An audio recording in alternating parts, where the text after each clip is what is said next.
the truth of the matter, and you said it so well, Dr. Vibe, there are countless Black, African slash Caribbean students, international students who are here in our cities who are struggling.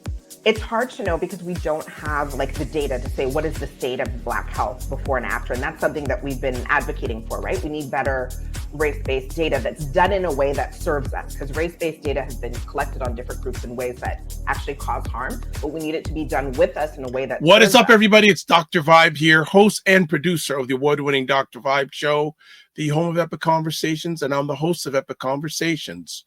2018 Innovation Award winner, 2020 Best Podcast News Award winner given out by the Canadian Ethnic Media Association. I also co-host and co-produce the only online show in the world for dads and fathers that's sponsored by Dove Men Plus Care.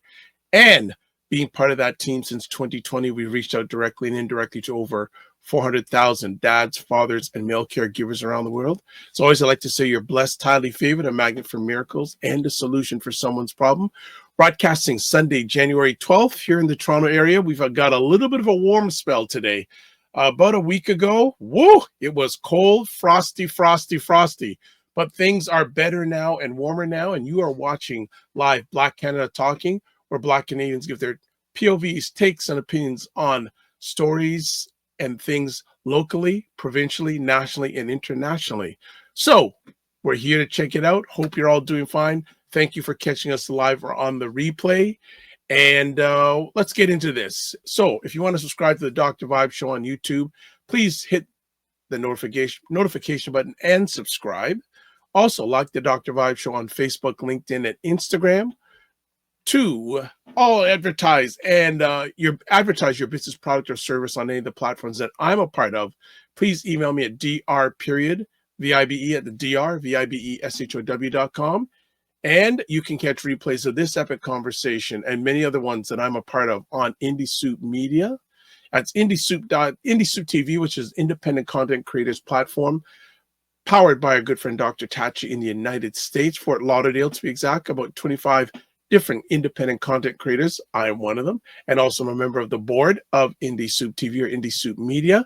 And as of last Christmas, over 22,000 subscribers. So let's get to it. So as always, we have our good friend who is with us on almost every Black Canada Talking conversation live.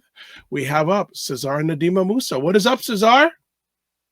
Hi, Dr. Vibe. Hi, brothers and sisters, and hi to all the allies supporting the cause. Thank you. Thank you for having me always. I'm good. Thank you. No problem. Just want to put out front, if you want to get in contact with Cesar, there he is. Email address president@rootsandculturecanada.com and Facebook at Cesar Remy Emery. How is family before we go any further? Family is good. And I thank you actually for asking. Last time when we were on 2 weeks ago, as you remember my voice, half an hour later, there was no voice. And for a week, I had no voice until the next Saturday. I had no voice. Wow. Yeah, Well, guess who's here? Your number one supporter. Oh, thank you so much. Thank you, Michelle. Merci. Bonne année. There you go. And we want to wish everyone, whenever you're watching, well, if you're Happy New Year, if you're watching this somewhat in real time when we broadcast, but happy every day for those around the world. So, Cesar, a lot has gone down since we have last been on the platform. So, from a Canadian lens, obviously, Prime Minister Pierre Trudeau resigns. Thoughts? If you don't mind, Dr. Vai, first, just before, just so that I don't forget, and I don't use the expression thoughts and prayers, but I want people to remember that what's happening in Los Angeles with the fires. Yes. Beyond talks about climate change, global warming, and some people, like, there's a video of a man setting fires, on his whatever motorized equipment. It's real people suffering. Of course, it doesn't get the highlight that it gets the highlight that other tragedies don't get. Example, in Mayotte, they suffered a hurricane by the name of Shibo that ravaged the island, but we talk more about Los Angeles, and we should talk more about more tragedies. So yes, celebrities are losing their homes, but guess what? Regular people are losing their homes, people are losing their work. Even if it's only, I'm saying only 11 or 15 people dead, it's still a tragedy. So let us look after each other, because let's not forget the fires that were in Canada that affected many people were not that long ago. So I just want to mention that to start. As you said, you were saying regarding Trudeau resigning. Ah, the shocker that was not a shocker. That everybody should have seen this coming. Many people are talking about how it's too late, should have been earlier. It's a bit hard to say, because at the same time, the way I look at it is whether it would have happened, say, in September or October, or it would have happened in March or April. Um, how can I put it? The writing was already on the wall, but the first question people should ask themselves, is it more Prime Minister Justin Trudeau who is so unpopular, or is it the Liberals? And I say this because Liberals actually did win elections in Eastern Canada in the Maritimes. But the popularity of Prime Minister Justin Trudeau after 9 years, which is quite a long tenure, has to be addressed in regards to the issues at hand. Of course, we're thinking of the economy, we're thinking of immigration, but we also have to not forget other elements such as minorities' rights, notably Indigenous people, and the large amounts of money that have been spent to fight climate change, to in regards to the economy and the deficit, if I'm not mistaken, over not only growing the size of government, but also ballooning a deficit to over $60 billion, just as um, monies for indigenous people going from, I think, 10 or 11 billions in the 2010s to now talking about 30 billions. And it's not enough when we look at issues such as clean drinking water that are still not addressed truly.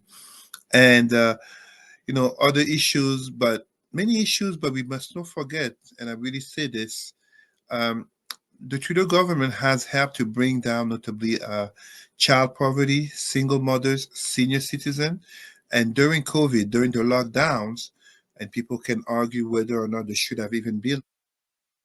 I mean, let's look around the world. There were lockdowns, uh, helping with the Serb, the checks from Serb, helping to maintain many people afloat. So um, he is resigning, and it's easy to just say uh, Mr. Poilievre, PP, Pierre Poilievre, is coming to power. But there's a lot of anger out there. There's a lot of frustration. There's a lot of discontentment. And it's not going to be as simple as to just put another government in place for a true change of things to come. Same as in the United States, as we will talk about in a little bit regarding Mr. Orange Man, aka 45-47, Donald Trump coming back to the White House. Cesar, do you feel like when the Liberals lost an election in, I can't remember the name of the riding here in Toronto a few months ago, which was a long time Liberal stronghold, should not have been a bellwether for Trudeau to let go now? Well, let me help you even further. They lost, and just like I'm forgetting the name, in Toronto, I think Toronto Center. I think it So was you mean, St. Mary's. I think that was the yeah, name of the I riding. think that was the name. I think that was the Yeah, name. right. But also in Montreal, they did lose a by-election. Should that have been the sign? Well, um, I think there's an expression in English that says hindsight is 2020.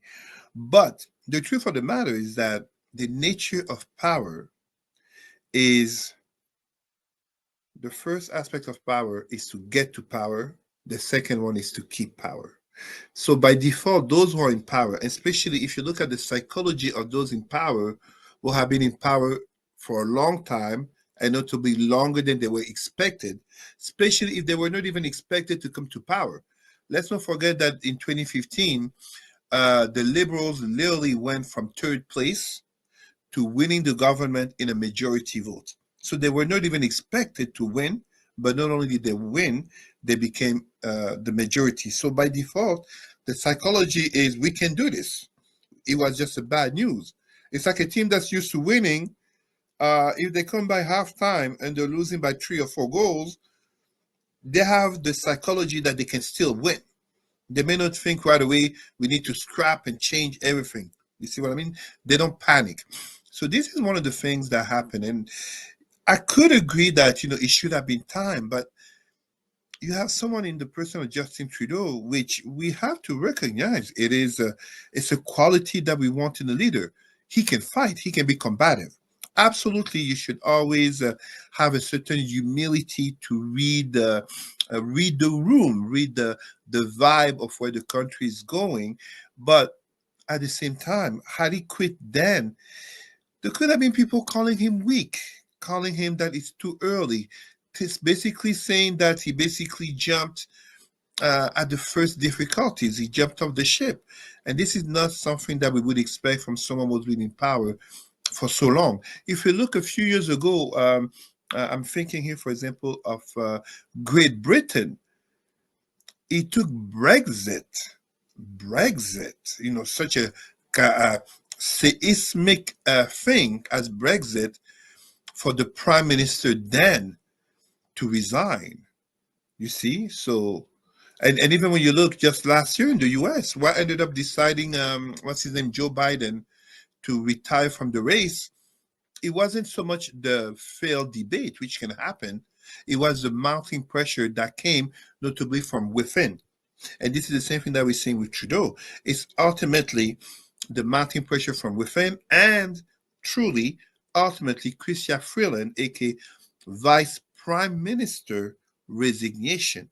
It's a little bit hard to claim that you can and should remain in power when your number two themselves are bailing on you, just as we saw with Orange Men 4 years ago, aka January 6th, Mike Pence, aka the vice president, refusing to go along with the insurrection coup. It delegitimizes you. Like, it's like me and you are men, but if the number two, or we should say number one person in our lives, aka our wives, our fiance, or girlfriend, basically say that we are all these negative things and they can back it up, it becomes a bit hard and much harder for people to believe us that we are outstanding brothers for the community, etc., etc. So ultimately, it was the loss of confidence of Chrystia Freeland. And without even going personal, we know politics are very much based on emotions. So when you have a leader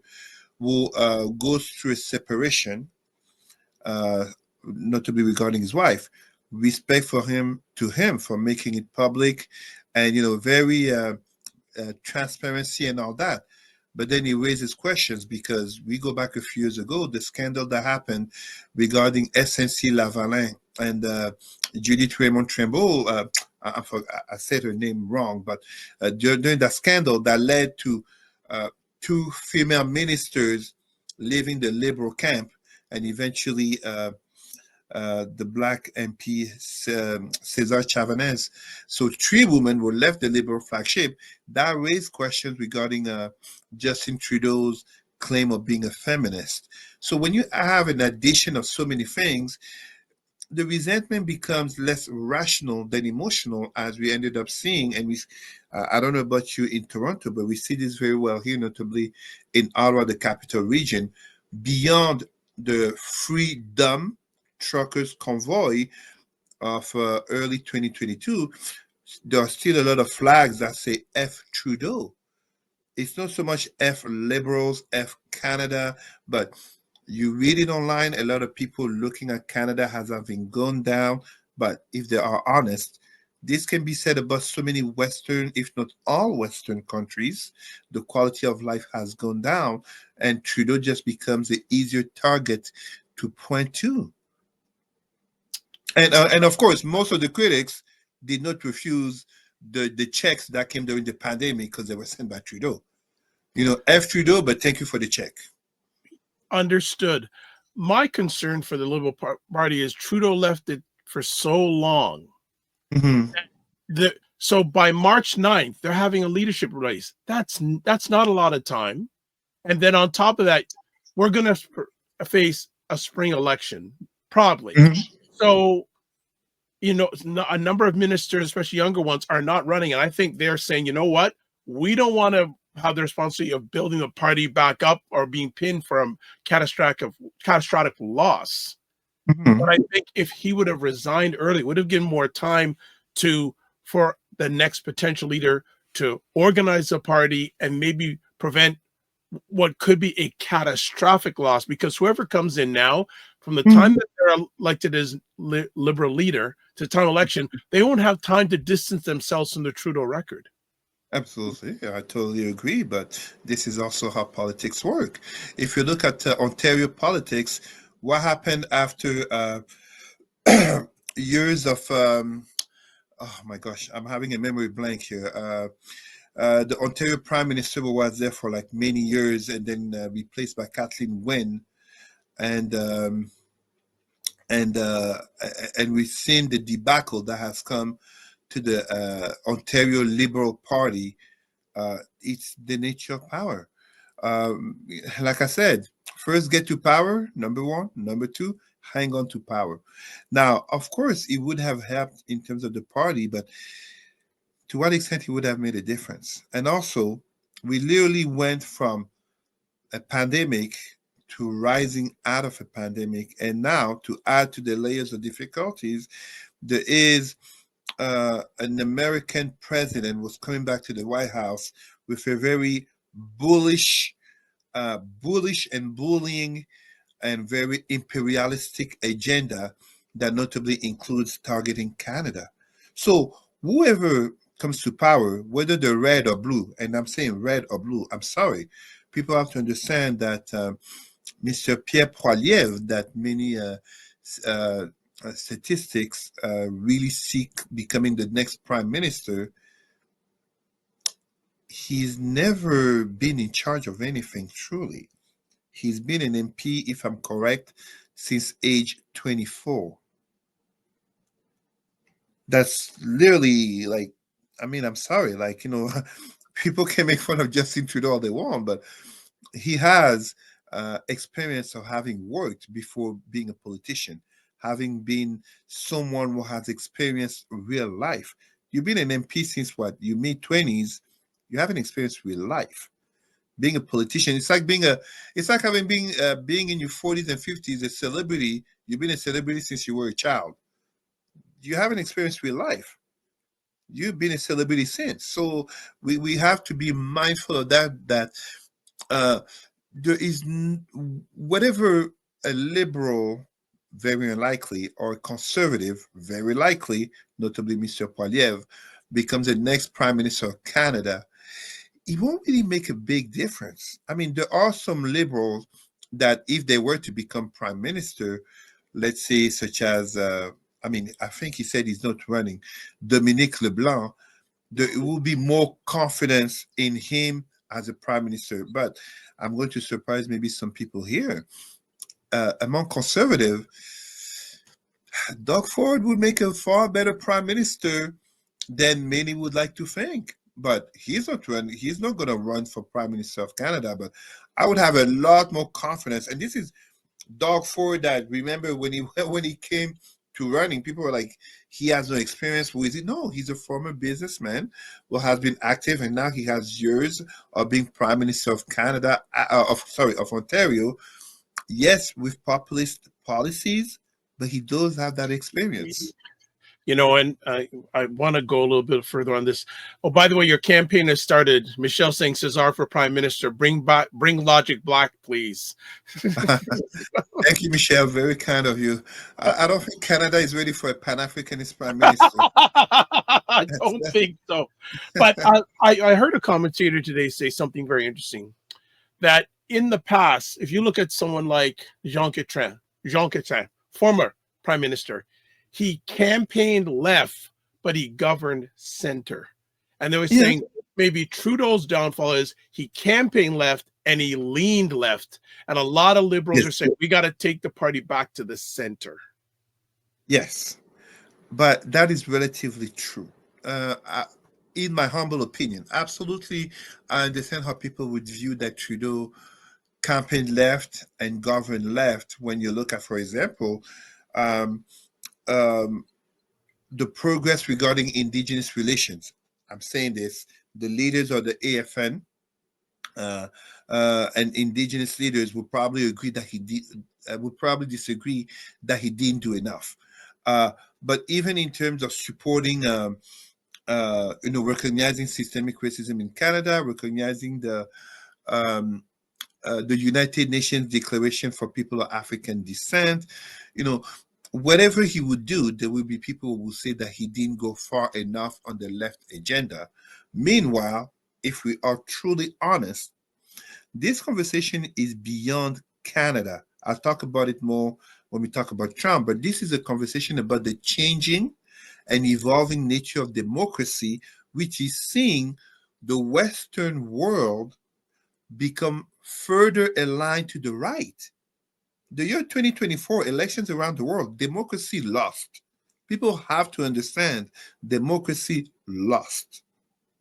It's people like Putin of Russia, Xi Jinping of China who truly won in terms of the vision of the world. Now, don't get me wrong, Western liberal democracies have a lot of blame in regards to how things came out, aka they didn't deliver as people were expecting. And example, the criticism of the Kamala Harris campaign, too much focus on identities instead of more focus notably on the economy and improving the lives of people.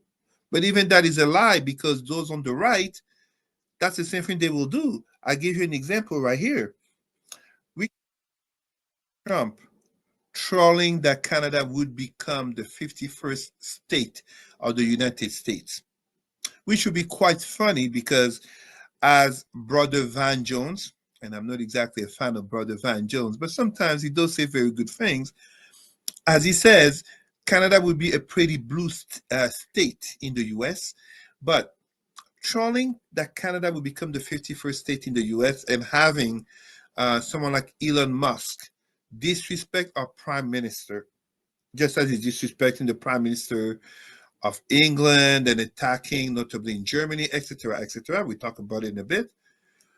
The truth of the matter is also that if we have someone like Pierre Poilievre becoming prime minister, what is he going to do? He's basically labeling himself in a Trumpian way as a Trump of the North without all the flowery language. Just as if Elon Musk wanted to open a Tesla factory, they would give so many tax breaks and everything in order to attract him. So, no matter how we look at it, yes, he campaigned left, he governed left, but even many of the people on the left said it wasn't enough, just as they said about Joe Biden. In the same way as those who are on the right, what have we seen? We've seen them go further to the right. So the polarization goes both ways. You see what I mean? It really goes both ways, and it's really a reflection of, as I say, the evolving nature of Western democracies in a larger geopolitical conversation in the world. Good stuff. Michelle says, I'm ready for a Pan Africanist. Thank you. Thank you. Well, we are going to take a break. This is going to be an ongoing conversation for a while because there's a liberal leadership. There's going to be an election. So all throughout the year, we'll be chiming in regards to what's going on in Canadian politics because it's and I don't and it's interesting. Canadians are just they're But, so but, but if I may add, Dr. Vibe, we are in January. So last Monday, January 6th, Prime Minister Trudeau announced his resignation. By March 24, there will be a new Liberal leader yep. in the need of a transparent process because if you don't make it transparent, you will have another internal divisions Yep. and you will have a Yep. lot of. So that's why. So we will have elections by springtime, aka before June, likely before June, we will have a new prime minister. Then will be summer. None of the issues that people are looking at Justin Trudeau to address, they won't be fixed by the summer and come fall/winter time. So the same people who are blaming Trudeau for anything and everything, rightfully or not, they're going to shift that blame to whoever comes to power. So that's why I asked from the start, is the anger of so many people so much towards the liberals or towards Mr. Trudeau, or it is truly the changing and evolving nature of democracy or democracies in the Western world? I wish we had access to people at Angus Reid who do national continuous polling in this country to see if they've asked that question, Canadians. But I think they will probably get to it or something close to it in the next few months. On that note, we're going to take a break. We'll be back in 30 seconds. And when we come back, we're going to be talking about President Macron in France and Africa. So just give us a break, 30 seconds. Canada we'll be right back. Black Canadians give their takes, POVs, and insights on local, provincial, national, international conversations. Cesar Ndema-Moussa. What is up, Cesar? Hi, Dr. Vibe. Thanks for having me. And it jeopardizes your ability to sustain yourself financially. 40 programs have been suspended due to the drop in revenue. We see this happening over and over again throughout history. What does that tell you about America? All right, we are back. Back with Cesar and myself, covering national, now going international. We'll come back to North America, and we're going to finish within Canada. So we're doing a global travel today on Black Canada Talking. You can check it out every Sunday afternoon, 5 p.m. Eastern, 2 p.m. Pacific, where we just lay it down from a Black Canada or Black Canadian point of view and lens. So next up, Cesar, Macron's comments of thanks and Captain, I'm going to try to say Traore. Ibrahim Traore. Okay, give us some lens on this one.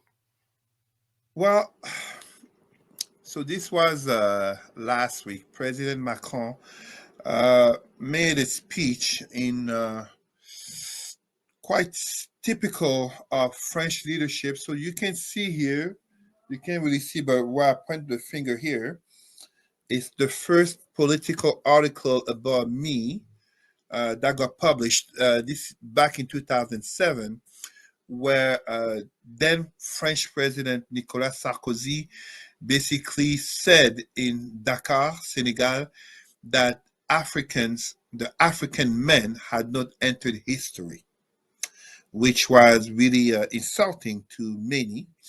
And here, basically 18 years later, we have the French president, Emmanuel Macron, who said that Africans, sub-Saharan Africans, former colonies should be thankful to France for the military aid against terrorism.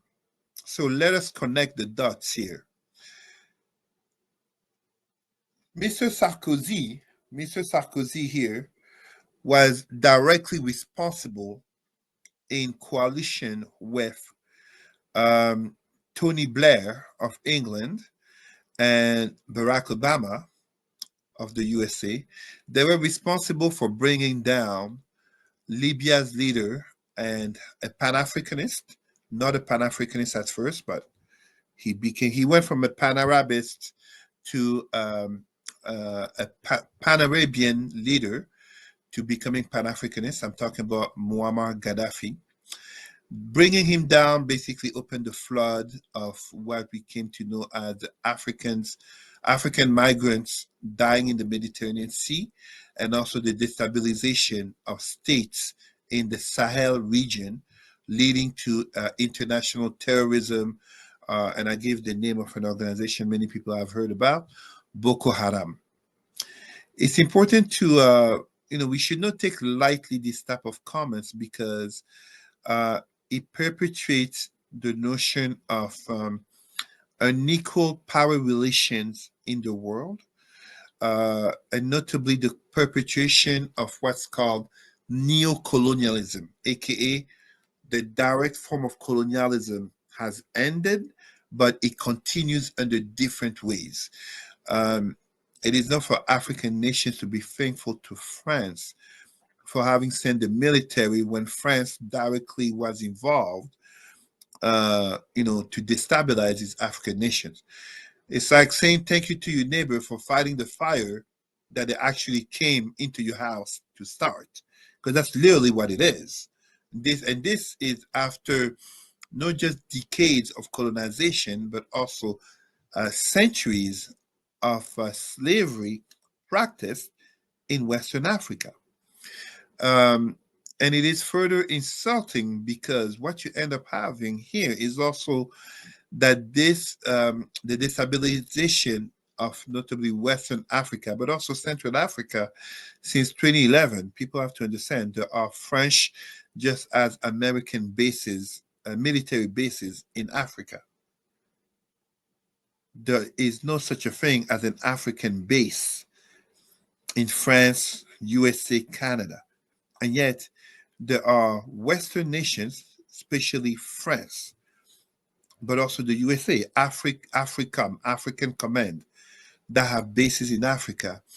It has notably pushed further the African brain drain of educated, talented Africans to go to France, just as um, the theft of minerals. And I'm not just talking about the exploited children of Congo who are dying into mines in order to collect the minerals that help to the creation of our cell phones and our laptops at, of course, great unequal redistribution of wealth for Africans, but also massive corruption in Africa. Let us not forget you cannot become a dictator or be a president past your term in Africa without the support of some Western, if not Arab nations or Turkey. It doesn't exist. If you look at many conflicts in Africa right now, you will always find non African interest in the nature of other countries. And some of those countries are countries people don't even suspect. I gave an example of two countries, Turkey and Qatar. You want to understand what's happening in Libya? You also look at Turkey. It's not just Russia or the West. You want to understand what's happening in Sudan? Qatar is also involved. These are not countries that we think of because it's easy to always think about the evil white people, the evil colonizers, the white supremacists. No, Africa is the future of the world. Many of these leaders know about it. And I'm not saying future of the world just as a Pan-Africanist. No, that's ridiculous. I'm speaking here in terms of rationality, uh, with such a vibrant youth population that is bound to become between the year 2050 and 2100, if I'm correct on my dates, 1/3 of the world population, so one human being out of three, will be African. I did not even say black, I said African. So this is a wealth and a great threat. At the same time, the mineral resources that are there bring a lot of a lot of in French we say convoitise, greed and desire to occupy. Notably, why the Chinese government buys a lot of land. Meanwhile, try to be an African going to buy land in China. Let's see how that goes. You can't. You can't. And this is why to connect with Captain Traore, Captain Ibrahim Traore, a young leader. He is just born in 1988, if I recall. A young leader who, following the coup in Burkina Faso, the country of our hero, Thomas Sankara. Um, Him and the leaders of Niger and Mali have basically constituted a three-state bloc of military leadership, but with a Pan-Africanist vision.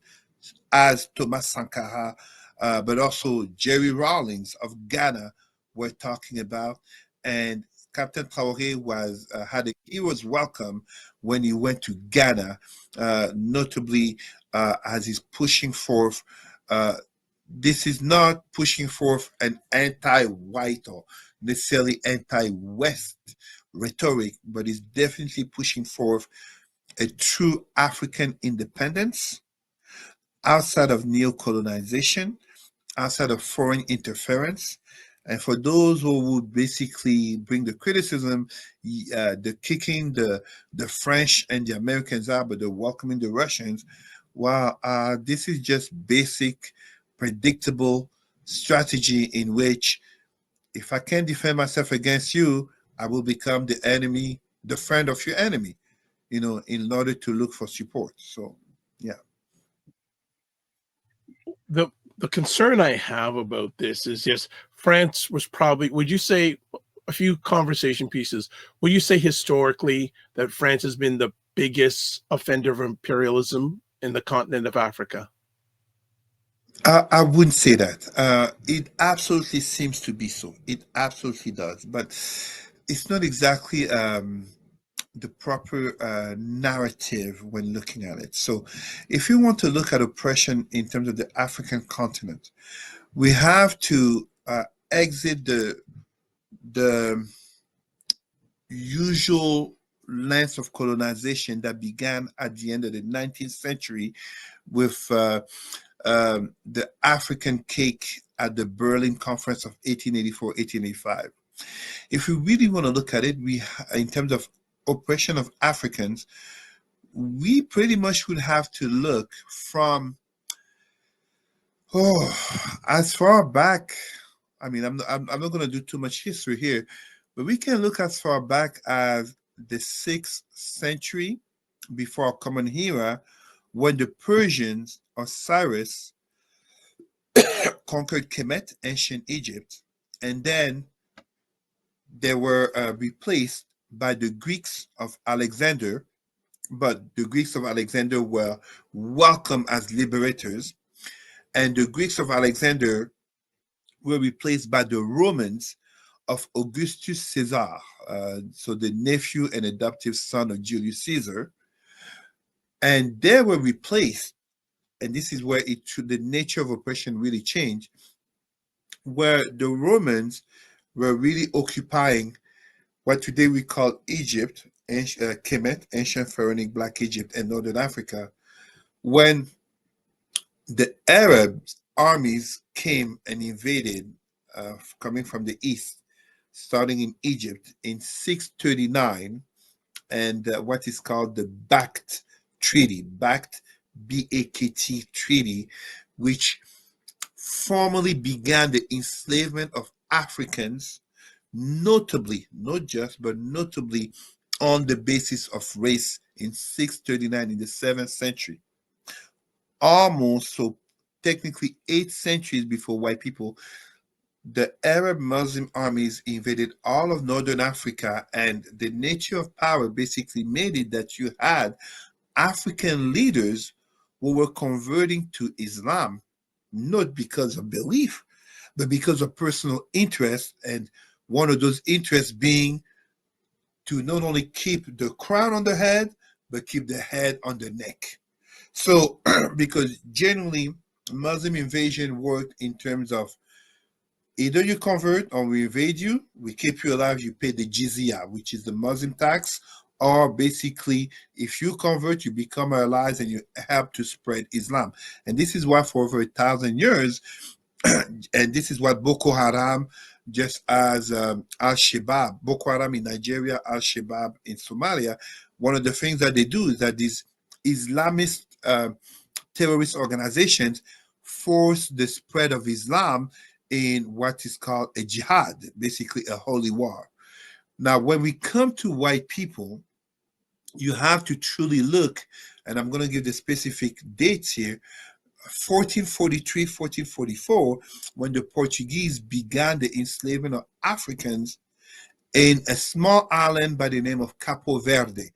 You can Google the images of people from Capo Verde and you will see strong racial mixing by force. Basically, what the Portuguese did in Capo Verde, that's what they brought to Brazil, which is why Brazil is today the most mixed nation in the world.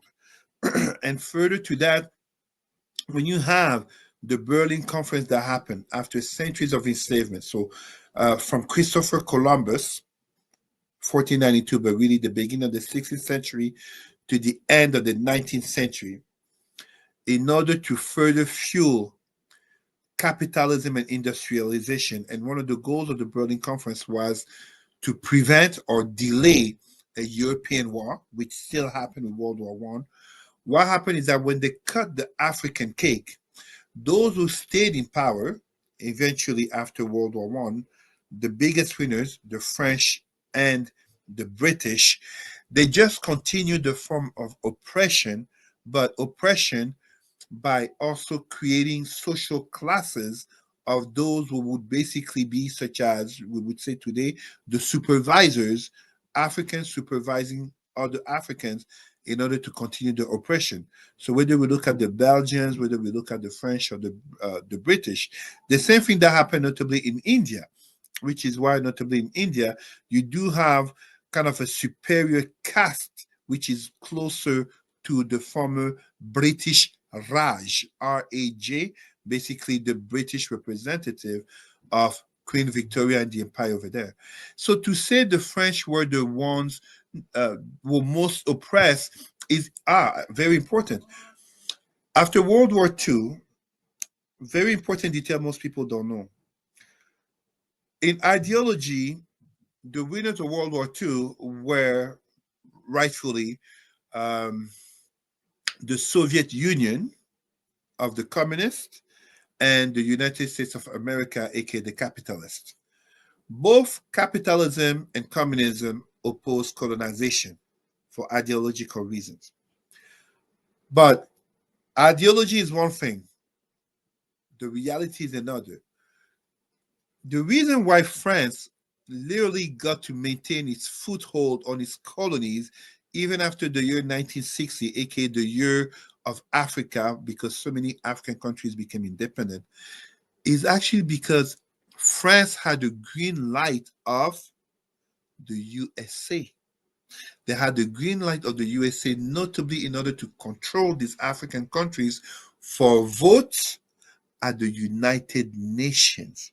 This is why there is a concept of France-Afrique, where basically France is still controlling a large part of Africa, not only for the mineral resources, but also in regards to the politics.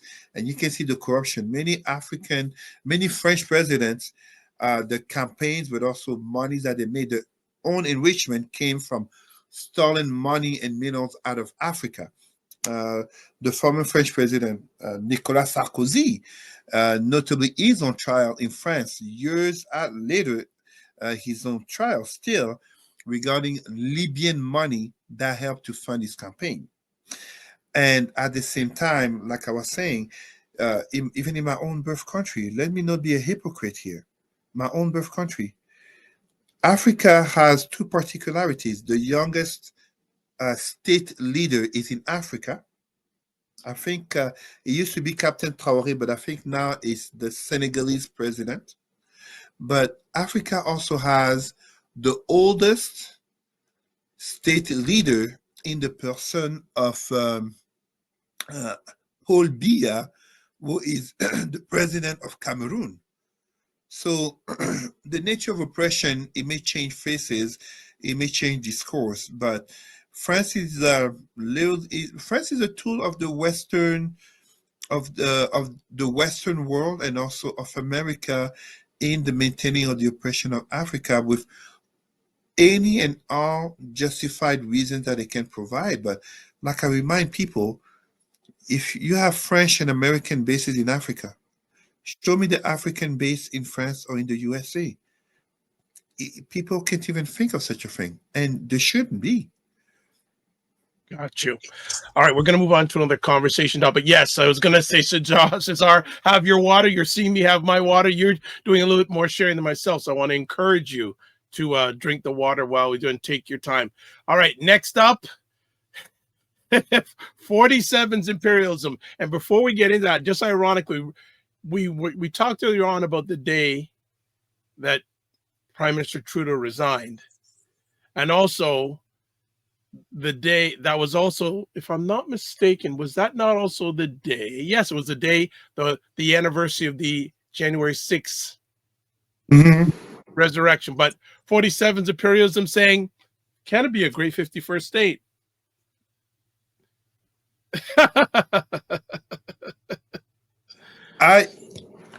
We have to take seriously. No, Kamala Harris has said it best, and someone correct me. Donald Trump says a lot of things that are not serious, but we have to take them seriously because this man has the power to very negatively uh, affect the lives of people.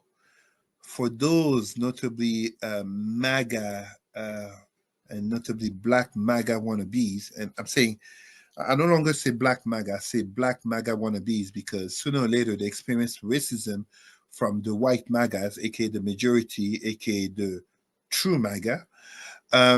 We just need to remember that during COVID, up to 1 million Americans, if not more, and disproportionately Black and Brown people, died of COVID due to the lack of seriousness of a certain Donald Trump. This is very dangerous. This is very dangerous. But I think before I continue, Trump is a man who wants to be in the history books. He wants to leave his mark, his legacy. He literally dodged going to jail. And Dr. Vibe, remember what I said? The three people I actually hold responsible for Donald Trump not going to jail are number one, Joe Biden. Because if he would have been a Black man, he would have been arrested. If not on January 6th, by January 20th, the new president would have had him arrested on the spot if he was still alive. Joe Biden, the Justice Department, that took forever to start the investigations. The Attorney General, what is his name? Merrick Garland. Oh. So on primetime Saturday, Aisha Stagger said she said, quote, the most useless Attorney General in at least the last 50 years in America. Absolutely. If he had been a Black man, he would have been arrested. If he had been a Black man, a Black Panther, someone who looks like you and me on the screen, we would have started a riot towards Congress for Black people's rights, reparations for slavery, fighting against systemic racism. We would have done that with 1,000 or 10,000 other Black men and Black women. If we would have been shot and killed on January 6th, we would have been arrested and jailed since then, Guantanamo style. And the third, so the Justice Department, but also the Supreme Court. And number three, the people who voted for Donald Trump have to be held accountable. Because, of course, and let's not be hypocrites here. Many people who voted for Donald Trump did not vote for him because they're racist or they're sexist, but they were able to vote for someone despite his racism, his sexism, aka including rape, aka crimes. And now they're finding themselves in a situation, many people said this, Donald Trump never started any war, but clearly, when asked the question, he is not removing the possibility of a military takeover, notably of Greenland, just as of the Panama Canal. And regarding Canada, he's threatening an economic war, aka 25% tariffs, which could really happen, but which would eventually also hurt Americans. I remember many of his former staff, notably generals, talking about a second Trump campaign could literally be disastrous to America. And here, when we look at Greenland, shaking off Denmark, maybe it's a negotiating policy, the art of the so-called deal. But this is in the context of global warming, from a man who denies global warming, but he's adjusting to global warming, the melting of the polar ice, aka new trade routes, having more land, Greenland, with a lot of minerals.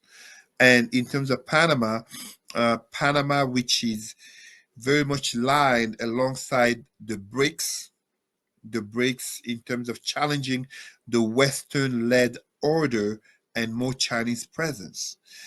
And in terms of us, Canada, the 25% tariffs, it would hurt. It would truly hurt, as Doug Ford said. But it must also be a message to Canada not to so much rely on America as its number one economic / trade partner. Um, when I checked, and if I'm correct, I think it's about 70% of Canadian trade is with USA, and in second place comes China. I want to say 5 to 10%. No, China or Japan. It's China or Japan at 5 or 10%. This must be a message that you cannot be that much dependent. I mean, the context of Trump's return has notably started a conversation in Europe about Canada entering the European Union. Doesn't make sense. Canada is not even in Europe, but it's not as crazy as it sounds, because when we look at, for example, in sports, Israel is technically part of Europe due to the geopolitical context of Israel being in the Middle East. Israel competes in Europe, so economically speaking, Canada may be offered to at least consider growing closer ties with Europe, which also has been too dependent on USA, notably for military protection. But even when you look at the economy, and this is where a certain Elon Musk comes in with the tech bros, the last of which being Mark Zuckerberg removing fact checking, aka trying to grease the hand of Orange Man to be in his good graces. The power, the domination, but also the narcissism of a Trump and Musk tag team, along those around them, such as Vivek Ramaswamy and Jeff Bezos, Mark Zuckerberg, I'm just forgetting Tim Cook of Apple, who are basically shifting, because the conversation was a lot of that Silicon Valley, those tech billionaires being more of the Democratic Party. They have strongly shifted to the right because of the coming of Donald Trump. And it's not just a matter of freedom of speech. In regards to the DSC, Digital Services Act, where it was notably revealed that there was censorship from the Biden government and notably the FBI during the pandemic and ever since, notably the elections. But truly, it is because of the coming of Donald Trump. It is because you have some of the most powerful men and richest men who are literally bending over, just as you had American politicians, aka notably greatly Republicans, who literally lost the power of their own party to a man who literally entered politics kind of as a joke and was himself surprised that he won. You see, and he is literally conducting affairs, um, you know, as an amateur, but we can't really say an amateur. Trump loves the spotlight. Trump loves to be the news, to make the news, and that's part of the Center of reason why I don't attention. think The the center of sense of attention. attention. Yes, yes. Uh, he likes to be. There's an expression in literary fiction from David Eddings, from Robert Jordan, The Wheel of Time, the Taverne, basically as the French uh, absolutist monarch, Louis XIV. He likes to be the sun on which all the planets and stars revolve revolve around. around. And that's why I don't know how long it's going to work with Elon Musk taking so much place, but it's really looking like America's Trump and the world according to Elon Musk as the richest man. And we can see the support to right wing parties. Um, Respect to him for bringing up the issue. I don't know if many people know about it, the issue of white girls kidnapped and raped, notably by Pakistani gangs in England. Absolutely, it's not a matter of targeting the Pakistani or Muslim communities, but that issue should have been brought forward, no matter the social issues or identity politics it would have brought. But here we see Trump and Musk on an imperialist course to change the world, and how to blame them when on the other side you have people such as Putin trying to recreate a greater Russia, the imperialist Russia. You have someone like Narendra Modi of India, the largest democracy in the world, who basically is governing with um, the ideology called Hindutva, aka Hinduness, which is a socio-political and religious ideology from Hindu India. And you have China's Xi Jinping. I mean, you know, so many examples, uh, but really, it is the failure. Uh, Trump imperialism is really the failure of the rule of law, no matter how we want to criticize the rule of law of the Western world, that notably was greatly at the disadvantage of African countries and countries of the South, as can be seen with the Permanent Security Council of the United Nations and the United Nations as a whole. But no matter how we want to criticize that, Trump's imperialism and Elon Musk's way of business, and notably revenge tactics and acquisition power moves and very bro-like attitude,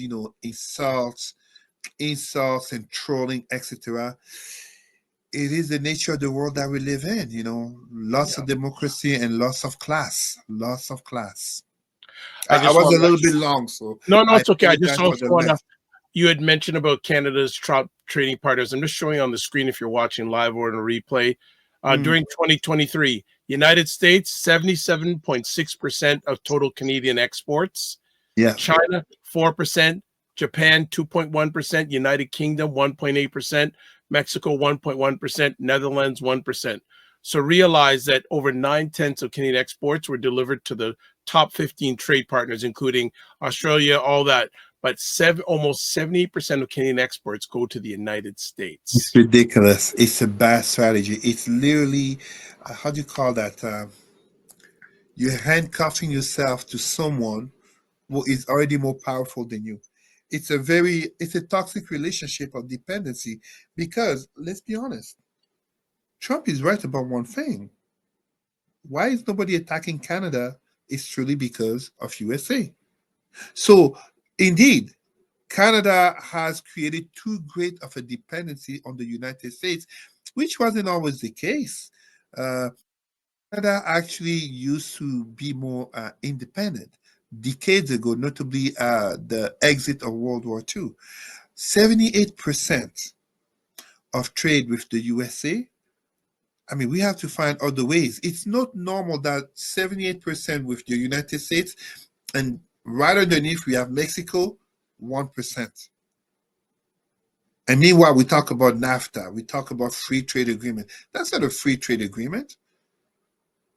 That's not a free trade agreement. We literally uh, this. I, I've said it, Dr. Vibe. The great thing about Donald Trump, which I love about him, he exposes the system. He exposes the system for you, like him, dislike him, but at least he brings it forward. How many times have we talked about Canada having such a trade partner in America, and now this has happened? Thanks to Donald Trump, we are talking of it now. So it becomes a security risk. Donald Trump puts on January 20th or January 21st, 25% tariffs, lots of people are going to lose their work. 20%, yeah. Lots of families are going to need food banks. Food banks are already lacking means, food, and etc. The price of goods is going to increase, starting with the price of food. Why are we so dependent on the USA when America is demonstrating to us they get the right isolationist leader? So Trump is isolationist, aka Make America Great Again, but also he's very much imperialist. He has no problem threatening, I mean, Greenland. How many Americans would even know where Greenland is on the map? The Panama Canal? So many Americans think Canadians live in igloo. So ask them about Yeah. Greenland. If they, even if they've seen, how do you call on Netflix, Vikings, how many would have taken a moment to even look up on Wikipedia or Google where Greenland is? And I'm not saying this as a mockery to Americans. It's probably the same among Canadians. And starting with a certain Donald Trump himself, who has no shame in his lack of culture, but he's looking at every situation as a deal or a win, never as a potential loss or a potential risk. No, it's art. Everything is a That's his, deal or a that's win. his book, Art of the Deal. So people are just saying he's putting this front to get. He knows what he can get, but he's putting out the most extreme, and so he can get what he can get and settle. Michelle says Doug Ford, who's the premier of Ontario, wants to strike a deal with the Orange. I won't say that word because if I say it, who knows what Facebook will sue, to sell our resources for a better price. Ontario already sells our hydro to the U.S. for a good rate, while we subsidize that with our high hydro prices. Indeed. And this is where, like, look, what do we have as Canadians? We have oil, but America also has oil. We have the hydro. They have some hydro, but nobody has hydro like Canada has hydro. We have lots of agriculture. There is no need. Lots of water too. Well, of course, with lots of water. You know, the hydro and the water go together. There is no reason for Canada to find itself in a situation in which a strategic partner, a valuable strategic partner, because this is not about America per se. This is about the person in power. And it's because it's not even about Republicans. Trump just likes to do Trump. Like he talks about not trusting the elites as if he's a commoner who came to power. He's not. But this is not even about a Republican. This is about Trump. Things are going to be tough. I would say likely till the next midterms election, because he has learned from the first time he was in power. So he's literally doing everything on high speed, fully knowing that the midterm. He wants to pass most of these things in one bill. One bill. He wants to put everything in one bill. Yeah. And he has control of the House, control and the of the Senate, and the Supreme Court. Yep. And most of these people, I mean, the Supreme Court justices, they couldn't care. The position is for life, but still, they have given Trump some pushback on certain things. But in terms of the House and the Senate, most of those politicians are weak. Oh yeah, they rejected Matt Gaetz in terms of the Department of Justice, but what about the other one? The one who has gotten drunk so many times, Phil Hesketh or Hegseth. What about Kash Patel? Oh boy. What about oh my God, I forget the woman's. I'm having memory blank. Gallard, Tulsi Gabbard. Yeah, yep. Exactly. What about them? Are they going to push back on those as well? Are they going to stand up to President Trump when literally he has his army of MAGA fans who not only might not vote for them, but literally can start to call them and threaten violence upon them? This is a really how American politics has been shifting. So to connect thing, people want to criticize Justin Trudeau for having gone too much to the left. Well, look at what's happening on the right side of politics. I mean, and even right here in Canada, let's be honest, 2 years ago, I live in Ottawa. When a certain Pierre Poilievre went to show support to the Freedom, DUMB, truckers on Parliament Hill, would Pierre Poilievre have gone to show support to the Freedom truckers if they were black? If they were LGBTQ? If they were women? If they were indigenous? We all know it wouldn't have been so. So the right has gone further to the right. The right also does identity politics. Even as we talk about EDI, DEI, they want to bash it. No, no, no. They do identity politics. Wow. So All right, we got Michelle's another comment here saying also Canada needs to assist our farmers to build greenhouses so that we stop relying on the US and other countries for winter produce. and I will also add to the fact that the green economy that the liberals were trying to push has to be less in terms of carbon, which notably when you look at someone like my gosh, um, I'm thinking Diane Smith, the Premier of Alberta. I can't remember the first name. Yeah, but interesting enough, she visited 47 in Mar-a-Lago this weekend. Mar-a-Lago, Yeah. and we have to shift from less so much about carbon emissions per se, but more about incentives to go green. More incentive to go green, from green economy to solar panel to you name it. Because when you look at, notably to give you an example, look at China's progress in terms of economy. Oh yeah, of course, it's been stalling, but China has had such an economic boom that has shown notably. I'll give a simple example. Look at Via Rail, the trains that we have here in Canada compared to the trains they have in Europe.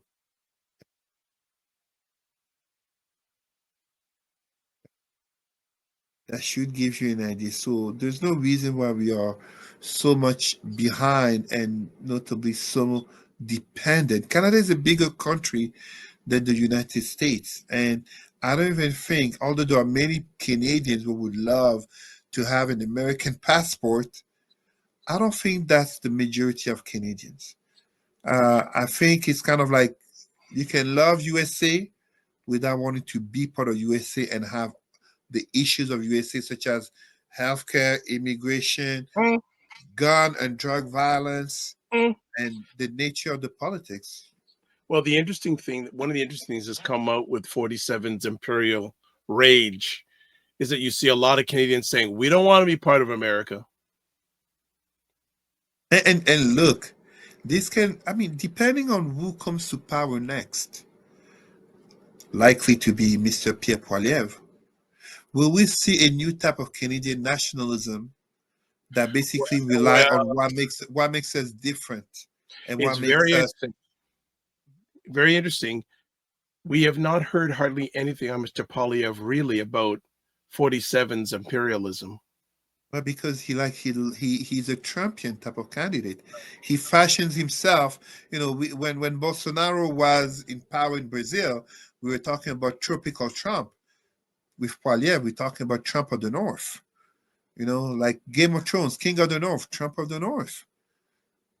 I will wonder if the next leader in a debate will put him on the hot seat for that. I doubt it.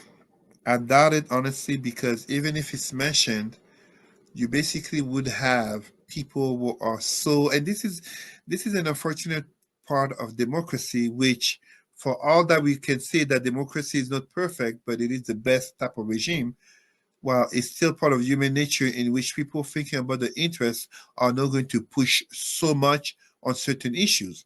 Just look at what happened with Trump during the Republican primaries. How many of those candidates running against Trump talked about his criminal indictments, including the woman, the white woman, Nikki Haley? Yes, she's Indian, and yes, she's white. She didn't bring it up. She didn't stand up for the defense of women. So people like Trump, and to a certain measure, such as Pierre Poilievre, they know the other side still likes to play by the rules of political correctness, where they have little to no hold crossing the line. In the Canadian context, I gave the example I just gave. The freedom truckers, if they were black or Muslims, LGBTQ or women or indigenous, would Pierre Poilievre have gone to support them? Absolutely not. I am not one who believes that for a second. And if he were to be the prime minister and there was a freedom trucker convoy, notably of white men, would he go there to support them against his own government? I absolutely don't believe that for a second. So, yeah. We're going to fit in one last conversation piece Cesar wants to chat about. We're going to talk about the recent cases of Black boys missing in the Greater Toronto area. I just wanted to bring a little highlight to that to remind our people that just as we have Amber Alerts regarding missing children and youth, and it's a great technology to have Amber Alerts, but we have to recognize that the plight, notably of young uh, and not so young Black girls and Black women, doesn't get the same amount, but even less amount of attention and empathy is regarding Black boys, and we can even say Black men, because there is here an intersectionality of race and gender, just as of social issues in regards to why we are having Black boys. And this is not just limited to the Greater Toronto area. Uh, I want to say across Canada. I cannot give you specific. Child trafficking, human trafficking, sex trafficking is real. Sometimes it is, of course, due to drugs, mental health, and yes, sometimes it is a person who, of their own will, decides to go off the map. But let's not be hypocrites. I think people understand what I'm talking about. Even in the US, there were documentaries, and there's been investigations by journalists regarding missing Black girls and Black women and the lack of coverage about it. So imagine, furthermore, missing Black boys and Black men and the lack of coverage amid systemic racism, but also substance abuse and mental health. And of course, poverty. Poverty makes people not only move, but it also makes people being made to disappear without any lack of care because they are poor, because there are Black minorities, indigenous, LGBTQ. I gave a little example here. Uh, I think many people would agree with me. The Netflix series, I can't remember the name, but the serial killer, Jeffrey Dahmer, I believe the name, uh, targeting LGBTQ people. Well, for so long was because of the nature of the people he was victimizing, aka gay people. As you notice, many serial killers attack gay people, many serial killers kill Black people because there will be less police and media scrutiny regarding those cases. And there was a meeting in the Greater Toronto area. Well, yeah, and there are more coming. Yeah, there was one done online. They filmed the online meeting, the Zoom, to maximum capacity. They had to turn away people, but there are 3 different meetings coming up in the next few weeks in the Greater Toronto area about this subject. I want to also agree with you, Cesar. This shouldn't just be about Black boys. No, no, no. You know, and it really started to get groundswell when Joy Reid, who's a host of a show on MSNBC, started to put this story out before any major Canadian news outlet. When the media start to care, I mean, look, we're talking here in 2025. For some reason, I'm remembering, I believe it was in 2012, Joseph Kony and the Lord Liberation Army in Uganda, in terms of the disappearing of children.